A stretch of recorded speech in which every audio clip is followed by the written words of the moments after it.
அரசியலமைப்பு மற்றும் அடிப்படை உரிமைகள். இந்திய அரசியலமைப்பு எப்போது அமுலுக்கு வந்தது?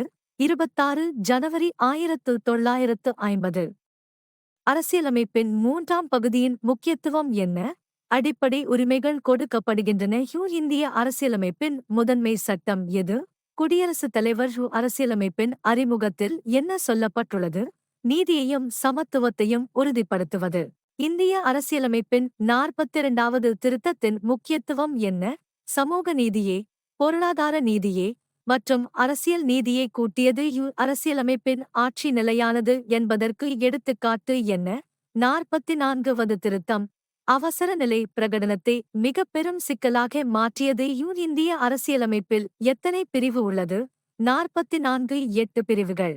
அரசியலமைப்பின் 368வது பிரிவின் முக்கியத்துவம் என்ன? அரசியலமைப்பில் திருத்தங்கள் செய்வது. இந்திய அரசியலமைப்பில் மொத்தம் எத்தனை அட்டவணைகள் உள்ளன? 12 அட்டவணைகள்.